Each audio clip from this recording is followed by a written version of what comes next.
Good morning, Year 2. So it's the 1st of June and this is our first literacy lesson online. Over the next couple of weeks, your literacy work is going to be looking at Roald Dahl, the Min Pins. So we're going to start today by reading the Min Pins together. I know you haven't all got a copy of this book, so Miss Burrows is going to read the story to you. And if you want to have a read of it yourself, then just pause the video as we go along and you won't be able to hear Mrs. Burrows, but you'll be able to read the story yourself. Okay, so Roald Dahl, the Min Pins.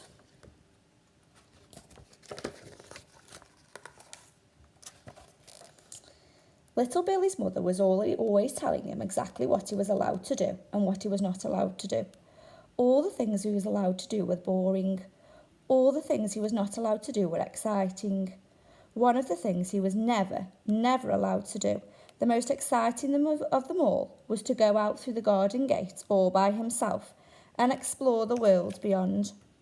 On this sunny summer afternoon, little Billy was kneeling on a chair in the living room, gazing out through the window at the wonderful world beyond. His mother was in the kitchen doing the ironing, and although the door was open, she couldn't see him. Every now and again, his mother would call out to him, saying, "Little Billy, what are you up to in there?" And little Billy would always call back and say, "I'm being good, Mummy." But little Billy was awfully tired of being good.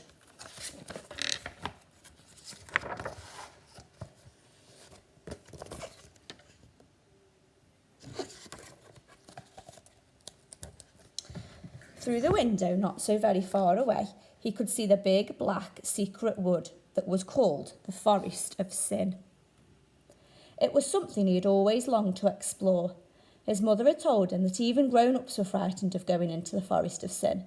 She recited a poem to him that was well known in the district. It went like this: "Beware, beware, the Forest of Sin. None come out, but many go in." "Why don't they come out?" little Billy asked her. "What happens to them in the wood?"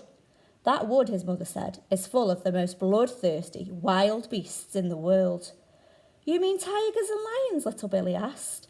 "Much worse than that," his mother said. "What's much worse than tigers and lions, Mummy?" "Whangdoodles are worse," his mother said, "and hornswogglers, and snozwanglers, and verminous nids. And worst of all is the terrible, blood-suckling, tooth-pluckling, stone-chuckling Spitler. There's one of them in there too." "A Spitler, Mummy?" "Of course. And when the Spitler chases after you, he blows clouds of hot smoke out of his nose." "Would he eat me up?" little Billy asked. "In one gulp," his mother said. Little Billy did not believe a word of this. He guessed his mother was making it up, just to frighten him and to stop him ever going out of the house alone. And now little Billy was kneeling on the chair, gazing with longing through the window at the famous Forest of Sin. "Little Billy," his mother called out from the kitchen, "what are you doing?" "I'm being good, Mummy," little Billy called back. Just then a funny thing happened. Little Billy began to hear somebody whispering in his ear. He knew exactly who it was. It was the devil. The devil always started whispering to him when he was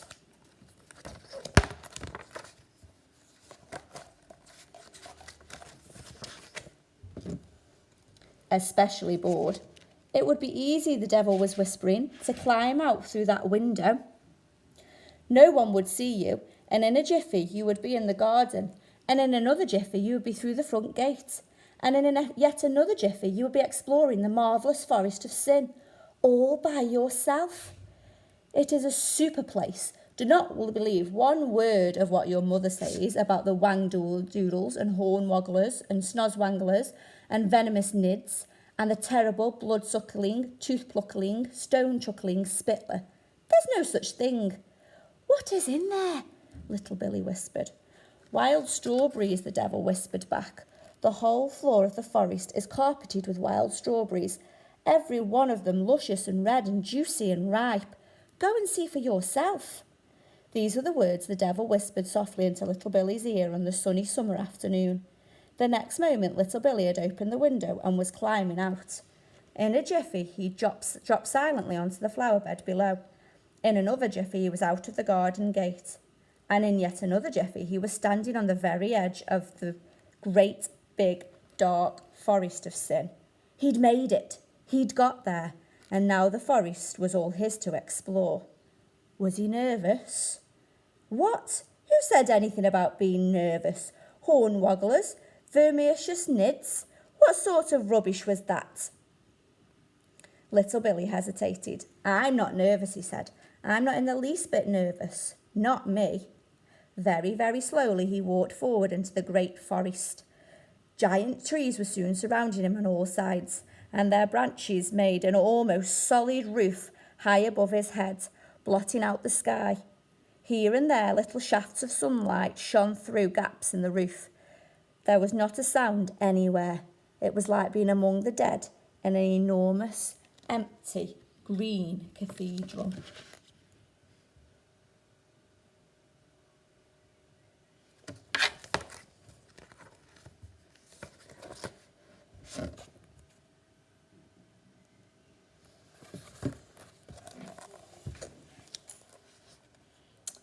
When he had ventured some distance into the forest, little Billy stopped and stood quite still. Listening, he could hear nothing, nothing at all.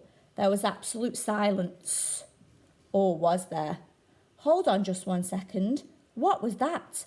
Little Billy flicked his head and stared into the everlasting gloom and doom of the forest. There it was again. There was no mistaking it this time.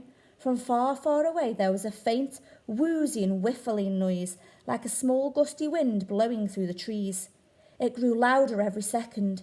It was growing louder, and suddenly it was no longer a small wind. It was a fearsome, swooshing, whooshing, whiffling, snorting noise that sounded as though some gigantic creature was breathing heavily through its nose as it galloped towards him. Little Billy turned and ran. Little Billy ran faster than he had ever run in his life before. But the swooshing, whooshing, whiffling, snorting noise was coming after him. Worse still, it was getting louder. This meant that the thing, the maker of the noise, the galloping creature, was getting closer. It was catching him up. Run, little Billy, run, run, run. He dodged around the massive trees. He skipped over roots and branches. He bent low to flash under boughs and bushes. He had wings on his feet. He ran so fast, but still the fearsome, swooshing, whooshing, whiffling, snorting noise grew louder and louder as it came closer and closer. Little Billy glanced back quickly over his shoulder, and now in the distance he saw a sight that froze his blood and made icicles in his veins.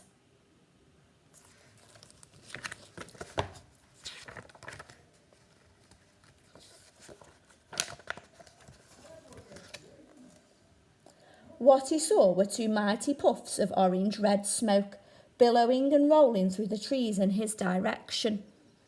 They were followed by two more, whoosh, whoosh, and then two more, whoosh, whoosh, and they must surely be coming, little Billy told himself, from the two nose holes of some galloping, panting beast that had smelt him out and was coming after him. His mother's words began thrumming once again in his head. Beware, beware of the forest of sin. None come out, but many go in. It's the Spitler for sure, little Billy cried out. Mummy said the Spitler blows smoke when it chases you. This one is blowing smoke. It's the terrible, blood-suckling, tooth-pluckling, stone-chuckling Spitler. And soon it will catch me up, and I'll be blood-suckled and tooth-plucked and stone-chuckled and chewed up into tiny bits. And then the Spitler will spit me out in a cloud of smoke. And that will be the end of me. Little Billy was running with the speed of an arrow, but each time he glanced back over his shoulder, the puffs of orange-red smoky breath had gotten closer. They were so close now he could feel the wind of them on the back of his neck, and the noise, it was deafening in his ears, this fearsome swooshing, whooshing, whiffling, panting noise. Whoomph, whoomph it went. Whoomph, whoomph, whoomph, whoomph. It was like the noise made by a steam locomotive pulling out from the station. Then suddenly he heard another noise that was more fearsome still. It was the pounding of gigantic galloping hooves, on the forest floor. He glanced round again, but the thing, the beast, the monster, or whatever it was hidden from his sight by the smoke that shot out as it galloped forward. The smoky breath was billowing all around him now. He could feel its hotness. Worse still, he could smell its smell. The smell was disgusting. It was the stench that comes from deep inside the tummy of a meat-eating animal. "Mummy," he cried out, "save me."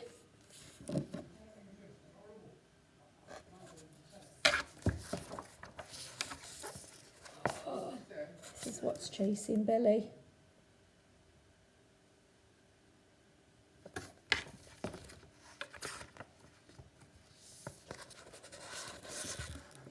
Suddenly, directly in front of him, little Billy saw the trunk of an enormous tree. This tree was different from the others because it had branches hanging down very low. While still running, he made a frantic jump for the lowest branch.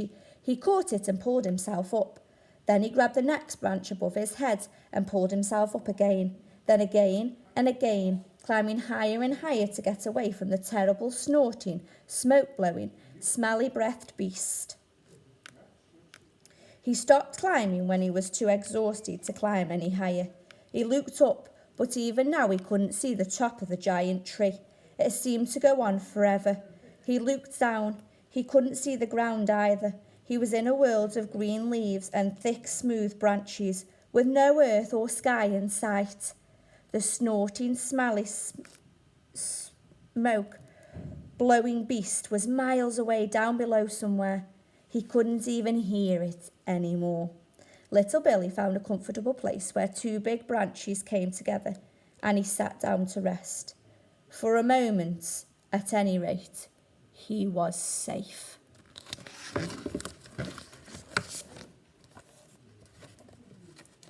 Then something very peculiar happened. There was a huge smooth branch very close to where little Billy was sitting, and he suddenly noticed that a small square patch of the bark on the branch was beginning to move.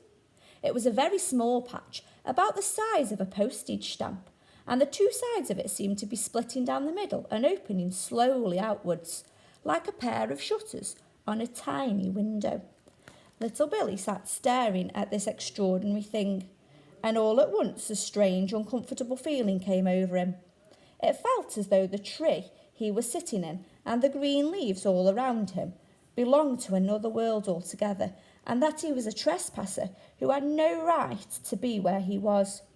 He watched intently as the tiny shutters of the tree bark opened wider and wider, and when they were fully open, they revealed a small, squarish window, set neatly in the curve of the big branch. There was some sort of yellowish glow coming from deep inside the window. The very next thing little Billy saw was a tiny face at the window.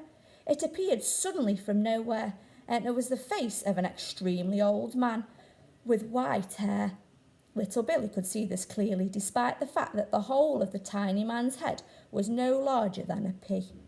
This ancient miniature face was staring straight at little Billy, with the most severe expression on it. The skin on the face was deeply wrinkled all over, but the eyes were as bright as two stars.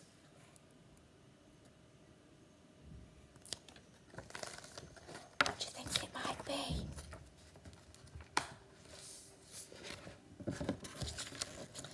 Now something even more peculiar began to happen. All around him, not only on the huge main trunk of the tree, but also on the big branches that grew out of it, all the tiny windows were opening, and tiny faces were peering out.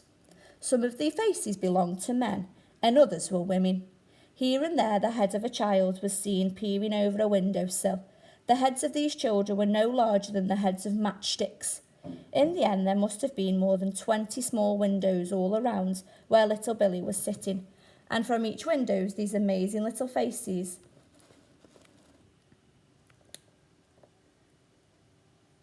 were peering out. No sound came from any of the watchers. The faces were silent, unmoving, almost like a ghost.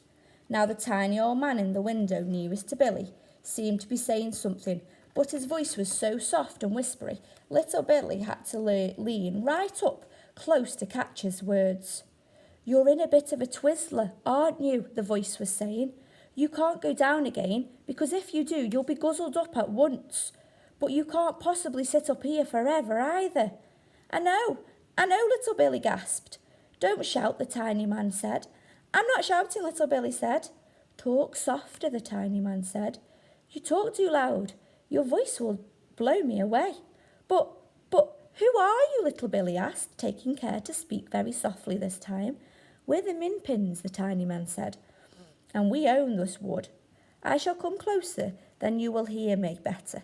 The old Minpin climbed out of his window and walked straight down the big, steeply sloping branch, then up another branch until he found a place only a few inches from little Billy's face. It was amazing to see him walking up and down these almost vertical branches without the slightest trouble. It was like seeing someone walking up and down a wall. "How on earth do you do that?" little Billy asked. "Suction boots," the Minpin said. "We all wear them. You can't live in trees without suction boots." On his feet he was wearing tiny green boots, like miniature wellies. His clothes were curiously old-fashioned, mostly brown and black, the sort of thing people wore 200 or 300 years ago.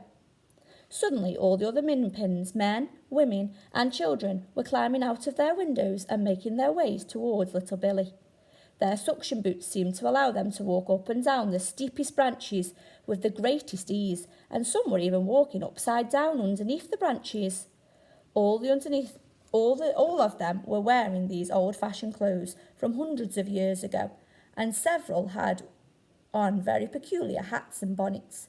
They stood or sat in groups on all the branches around little Billy, staring at him as though he was someone from outer space. "But do all of you actually live in this tree?" little Billy asked. The old Minpin said, "All the trees in the forest are hollow, not just this one, but all of them, and inside them thousands and thousands of Minpins are living. These great trees are filled with rooms and staircases, not just in the big main trunk, but in most of the other branches as well. This is a Minpin forest, and it's not the only one in England." "Could I peep inside?" little Billy said. Of course," the old Minpin said. "Put your eye close to the window."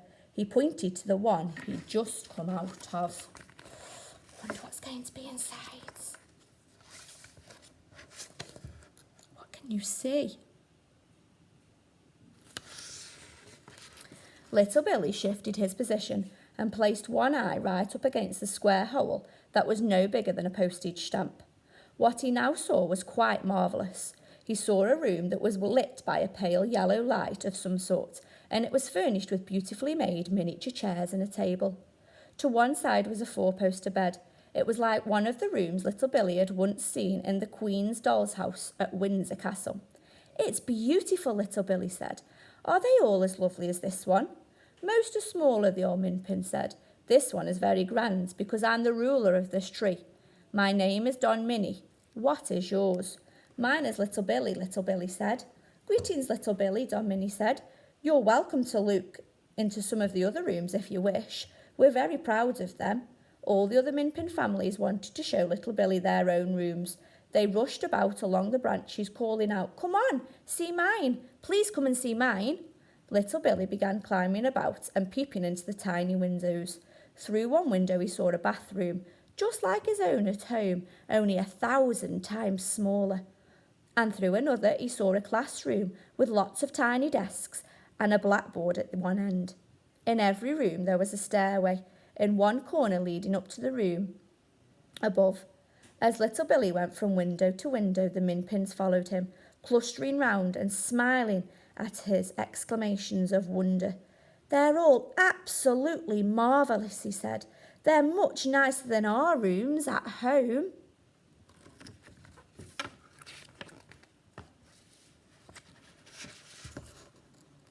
When the sightseeing tour was over, little Billy sat down again on a large branch and said to the whole company of Minpins, "Look, I've had a lovely time with you all, but now how am I ever going to get home again? My mother will be going crazy." You can never get down from this tree, Don Minpin said. I've told you that. If you're stupid enough to try, you'll be eaten up in 5 seconds. Is it the Spitler, little Billy asked. Is it the terrible blood-suckling, tooth-plucking, stone-chuckling Spitler? I've never heard of a Spitler, Don Minnie said. The one waiting for you down there is the fearsome Gruncher, the red-hot, smoke-belching Gruncher. He grunches up everything in the forest. That's why we have to live up here. He's grunched up hundreds of humans and literally millions of minpins. What makes him so dangerous is his amazing and magical nose. His nose can smell out a human or a minpin or any other animal from 10 miles away. Then he gallops towards it at terrific speed. He can never see anything in front of him because of all this smoke. He belches out from his nose and mouth, but that doesn't bother him. His nose tells him exactly where to go. Why does he blow out all of that smoke, little Billy asked. Because he's got a red-hot fire in his belly, Don Minpin said. The Gruncher likes his meat roasted, and the fire roasts it as it goes down. Look, little Billy said, Gruncher or no Gruncher, I've simply got to get home somehow. I'll have to make a dash for it. Don't try it. I beg you, Don Minpin said. The Gruncher knows you're up here. He's down there now waiting for you. Climb down a bit lower with me, and I'll show you. Don Minpin walked easily straight down the side of the great tree trunk. Little Billy climbed carefully down after him, from one branch to the next. Soon, below them, they began to smell the red, revolting, hot stench of the Gruncher's breath, and the orange-red smoke was now billowing up into the lower branches in thick clouds. What does he look like? Little Billy whispered. Nobody knows, Don Minnie answered. He makes so much steam. How is he going to get back home? He makes so much steam and smoke, you'll never see him. If you are behind him, you can sometimes catch a glimpse of little bits of him because all of the smoke is being blown out in front. Some minpins say they have seen his back legs, huge and black and very hairy, shaped like lion's legs, but 10 times as big. And it's rumoured that his head is like an enormous crocodile's head, with rows and rows and rows of sharp pointed teeth. But nobody really knows. Mind you, he must have gigantic nose holes to be able to blow out all that smoke. They stayed still listening, and they could hear the Gruncher pawing the ground at the base of the tree with his giant hooves and snorting with greed. He can smell you, Don Minnie said. He knows you're not far away. He'll wait forever to get you now. He adores humans and doesn't catch them very often. Humans are like strawberries and cream to him. You see, for months he's been living on a diet of minpins, and 1,000 minpins is not even a snack for him. The brute's ravenous. Little Billy and Don Minnie climbed back up the tree to where all the other minpins were gathered. They seemed glad to see little Billy come safely back. Stay up here with us, they said to him. We'll look after you. Just then a lovely blue swallow alighted on a branch not far away, and little Billy saw a mother minpin and her 2 children climb quite casually onto the swallow's back. Then the swallow took off and flew away with its passengers seated comfortably between its wings. Good heavens, cried little Billy. Is it a special tame bird? Not at all, Don Minnie said. We know all the birds. The birds are our friends. We use them all the time for going to places. That lady is taking her children to see their grandmother, who lives in another forest about 50 miles away. They'll be there in less than an hour. You see the minpins getting on the bird?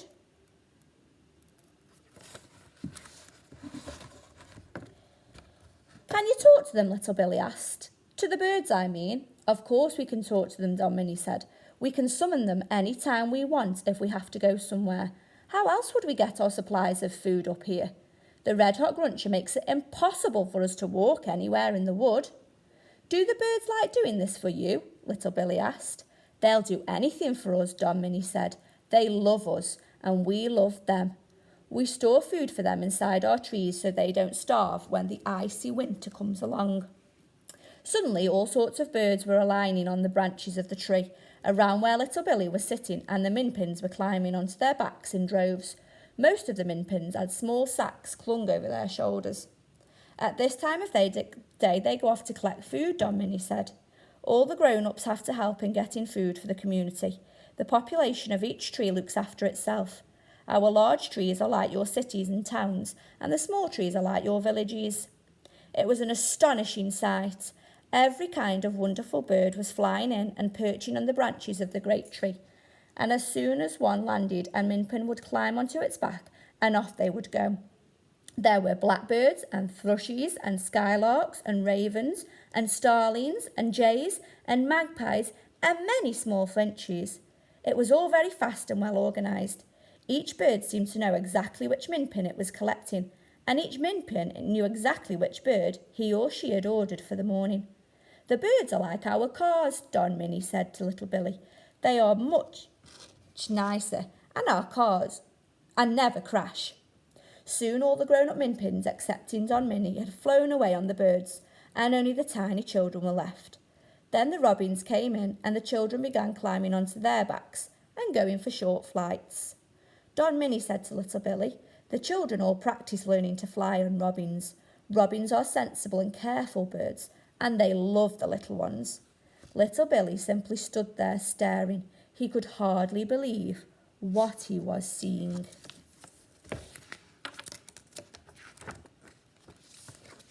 All the Minpins flying away on the trees.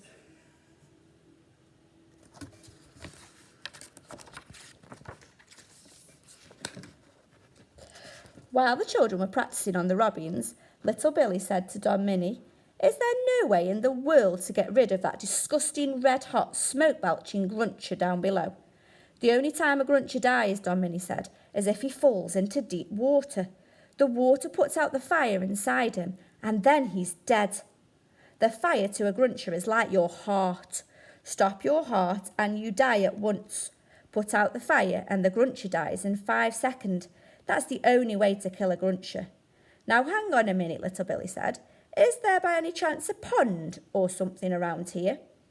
There's a big lake on the far side of the forest, Don Minnie said. But who's going to entice the Gruncher into that? Not us, and certainly not you. He'd be on you before you got within 10 yards of him. But you did say the Gruncher can't see in front of him because of all the clouds of smoke he blows, little Billy said.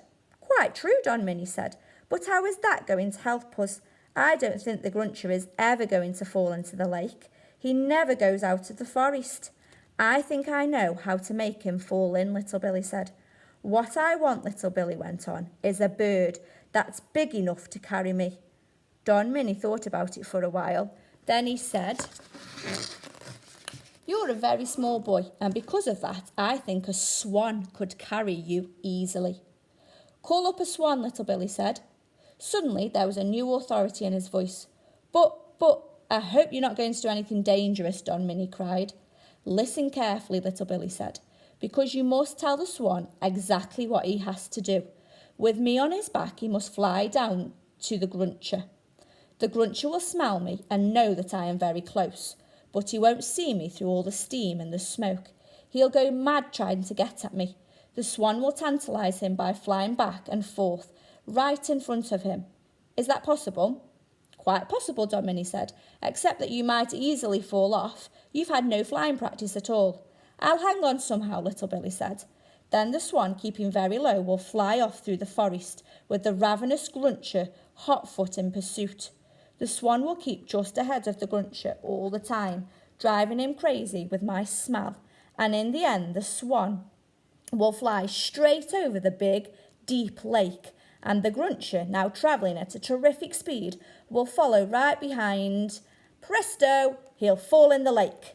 My boy, Don Minnie cried, you're a genius. Will you do it? My boy, Don Minnie cried. Call up the swan, little Billy ordered. Don Minnie turned to one of the robins, which had just come back from practice flight with a child, Minpin on its back. Little Billy heard him talking to the robin in a kind of curious twitter. He couldn't understand a word of it. The robin nodded its head and flew off.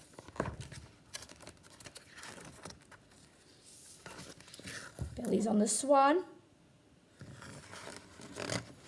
2 minutes later, a truly magnificent swan, as white as snow, came swooping in and landed on a branch nearby. Don Minnie walked over to it, and once again a curious twittering conversation took place, a much longer one this time, with Don Minnie doing nearly all the twittering and the swan nodding and nodding. Then Don Minnie turned to little Billy and said, "Swan thinks it's a great idea. He says he can do it, but he's just a bit anxious because you've never flown before. He says you must hang on very tight to his feathers." "Don't worry about that," little Billy said. "I'll hang on somehow. I don't want to be roasted alive and eaten by the Gruncher." Little Billy climbed onto the swan's back. Many of the minpins who'd flown away a short while before were now returning on their birds. Their tiny sacks were bulging. They stood around on their birds. They stood around on the branches, staring in wonder at the sight of the small human preparing to take off on the swan. "Goodbye, little Billy," they called out. "Good luck, good luck." And with that, the great swan spread its wings and glided gently downward through the branches of the trees. Is little Billy going to make it? He's close to the Gruncher. Little Billy hung on tight. Oh, it was thrilling to be flying on the back of this great swan. It was wonderful to be up in the air and to feel the air swishing past his face. He hung on very tightly to Swan's feathers. And suddenly there it was, just below them, the huge billow of orange-red smoke and steam coming from the nostrils of the awesome Gruncher. The smoke enveloped the beast completely, and yet through the smoke, as they got very close, little Billy could just make out the enormous black shadow of a hairy monster. The snorting grew louder as the brute got more and more excited by the nearness of the delicious little Billy smell. The smoke began coming out faster and faster. Woof, woof, woof, woof, woof, woof. Little Billy could feel the monster getting closer. Woof, woof, woof, woof, woof. Swan was flying back and forth right in front of the snorting cloud of smoke, tempting and tantalising the beast, driving him mad with greed. The beast, or rather the cloud of smoke, kept lunging at little Billy, but Swan was too quick for him and jinked away every time.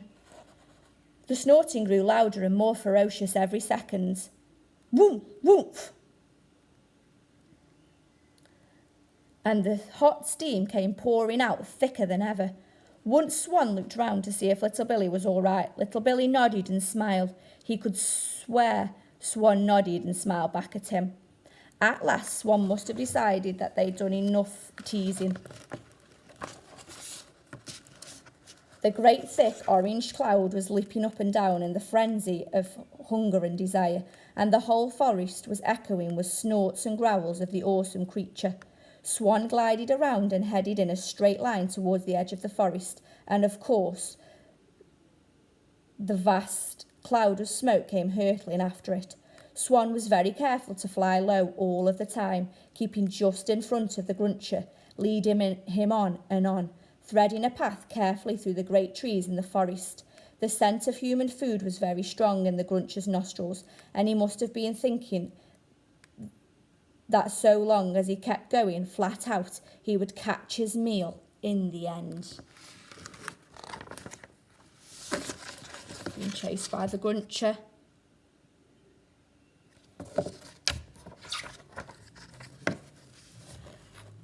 Suddenly, right in front of them, on the edge of the forest, was the lake. The Gruncher, hurtling along right behind them, was interested only in the glorious human scent he was following. Swan flew straight towards the lake. It skimmed low over the water, and the Gruncher kept going. Little Billy, looking back, saw the Gruncher plunging right into the lake. The whole lake seemed to erupt in a mass of boiling, steaming, frothing, bubbling water. For a brief moment, the terrible, red-hot, smoke-bellying Gruncher made the lake boil and smoke like a volcano. Then the fire went out and the awesome beast disappeared under the waves. He did it.